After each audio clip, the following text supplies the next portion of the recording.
पाकिस्तान में इन दिनों खासतौर पर पंजाब के किसानों के साथ जो हो रहा है उसकी जिम्मेदार हुकूमत नहीं है। जिम्मेदार है फ्रांस की मलका मैरी एंटोनेट, जिसे इनकलाबे फ्रांस के बाद सजाए मौत दे दी गई थी। वजह भी आगे चलकर बताती हूँ। किसानों के साथ ज्यादती और गंदुम का बहरान, ये पाकिस्तान की तारीख में कोई नई बात नहीं है।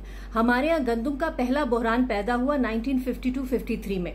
तब भी वजह वही थी जो आज है, हुकूमत की नाअहली और खास लोगों को फायदा पहुंचाने के लिए किए गए तिजारती फैसले।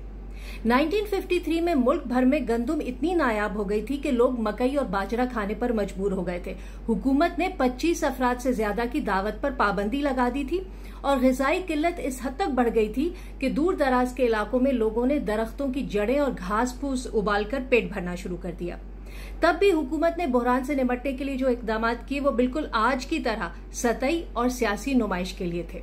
70 साल में भी हमारी हुकूमतें मुल्क को फूड सिक्योरिटी नहीं दे सकी।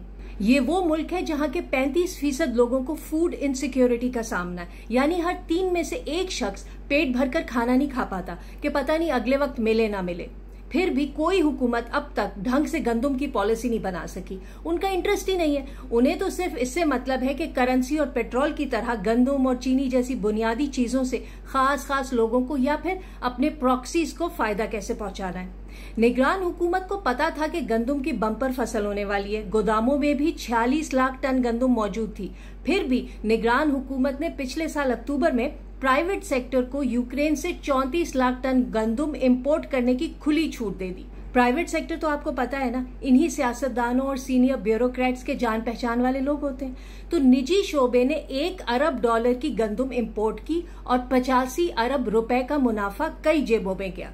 अब जब हमारे यहाँ गंदुम की काश्त का वक्त आया है तो खास तौर पर हुकूमत पंजाब किसानों से कह रही है कि हमारे पास इंपोर्ट की हुई गंदुम बड़ी मिकदार में पहले ही मौजूद है, हम आपसे पूरी नहीं आधी गंदुम खरीदेंगे, वो भी पहले से कम कीमत पर। हालांकि इन किसानों से बाकायदा कहा गया था कि तुम लोग गंदुम उगाओ, हम तुमसे 3900 रुपए फी मन पर खरीद लेंगे, लेकिन अब इनकार कर दिया। बेचारा छोटा किसान तो लुट गया, उसका तो खर्चा ही नहीं निकल पा रहा, कमाना तो बहुत दूर की बात है। उसके पास अपनी गंदुम स्टोर करने की कोई जगह नहीं है, तो आड़तियों और फ्लावर मिल्स वालों की लॉटरी लग गई है। वो 3900 रुपए मन की गंदुम 2800 या बहुत हुआ तो 3200 रुपए मन खरीद रहे हैं, उसे जखीरा कर रहे हैं। ये लोग फिर इस गंदुम को महंगे दामों आगे बेचेंगे या वो स्मगल की जाएगी या फिर भारी मुनाफे पर एक्सपोर्ट कर दी जाएगी। और पाकिस्तान में जरूरत से ज्यादा गंदुम होने के बावजूद रोटी महंगी की महंगी रहेगी। इस पूरे क्राइसिस में मरियम नवाज का वाहिद इंटरेस्ट है नान बाइयों के पास जाकर रोटी सस्ती करवाना।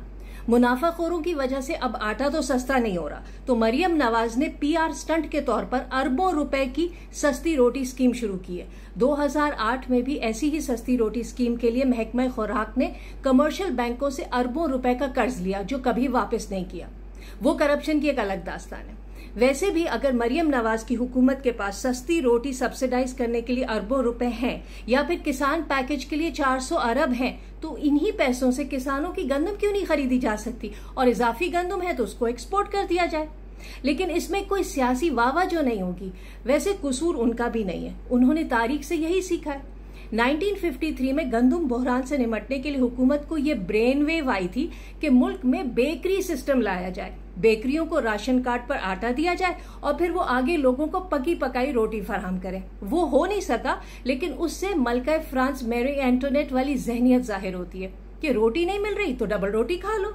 हालांकि अब तारीखदानों ने कह दिया है कि मैरी एंटोनेट ने ऐसा बिल्कुल नहीं कहा था, लेकिन हमारे बेशतर लीडर्स और टॉप ब्यूरोक्रेट्स ने कभी हक हलाल के पैसों से अपना किचन चलाया हो तो उन्हें पता हो कि रोटी घर की ही सस्ती होती है। आज हमें बड़ी मुश्किल से भीख मांगकर IMF से कर्ज की $1.1 अरब की किस्त मिली है और निगरान हुकूमत के दौर में $1 अरब उस गंदुम की इंपोर्ट पर लौटा दिए गए जिसकी हमें जरूरत ही नहीं थी। हद तो यह है कि अभी मार्च के आखिर में जो बहरी जहाज बाहर से गंदुम लेकर पाकिस्तान पहुंचे वो चले पहले थे, इंपोर्ट की मंजूरी बाद में मिली। साफ जाहिर है कि जब पिछले साल डॉलर की स्मगलिंग के खिलाफ क्रैकडाउन हो रहा था तो मुबैना तौर पर कुछ लोगों को वही डॉलर गंदुम इंपोर्ट के बहाने बाहर भेजने की इजाजत दी गई, जबकि उस वक्त अच्छी फसल की उम्मीद थी। मैं पर्सनली समझती हूँ कि गलती निगरान हुकूमत से ज्यादा सीनियर ब्यूरोक्रेट्स की थी। फसलों से मुतालिक हकाइक तो उन्हीं को मालूम होते, वो हुकूमत को जो बताते हैं फैसले अमूमन उसी मालूमात पर लिए जाते हैं। और अब जब हुकूमती बेवफाई के खिलाफ किसानों ने एहतजाज शुरू किया है तो पुलिस उन पर क्रैकडाउन कर रही है, मार पीट रही है। लाहौर और जुनूबी पंजाब में दर्जनों किसानों को गिरफ्तार किया। और पंजाब हुकूमत की तर्जुमान अजमा बुखारी कहती है कि किसान एहतजाज में सियासी कारकुनों का हाथ है। वो तो शुक्र है कि गिरफ्तार किसानों पर 9 मई का मुकदमा नहीं बना। पंजाब भर के किसान एहतजाज कर रहे हैं और वजीर आला पंजाब मरियम नवाज सिर्फ अपने अब्बा की तस्वीर लटकाकर गैर मुल्की सिफारतकारों से मुलाकातें और फोटोशूट करवाती फिर रही हैं। सुना ऐसा फॉर्म 47 वाली हुकूमतें करती हैं। अखबारों में आया है कि खलीजी ममालिक पाकिस्तान में कॉर्पोरेट फार्मिंग करना चाहते हैं। जाहिर है शक तो जाता है कि कहीं ऐसा तो नहीं कि किसानों को इतना मजबूर किया जा रहा है कि वो अपनी जमीनें कॉर्पोरेट फार्मिंग के लिए बेच दें। अगर ऐसा नहीं भी हुआ तो भी इस वक्त किसानों के साथ जो हो रहा है, जाहिर है अगली फसल में वो गंदुम तो नहीं उगाएंगे। यूं अगले सीजन में एक बार फिर मुल्क में गंदुम की कमी होगी। हुकूमत फिर इंपोर्ट के लिए कर्ज से हासिल करदा डॉलर्स खर्च करेगी। मुनाफा पता नहीं किस किस की जेब में जाएगा और वो कर्ज हमसे, आपसे, हमारे किसानों से, हमारी अगली नस्लों से और इस मुल्क की मट्टी से लिया जाएगा।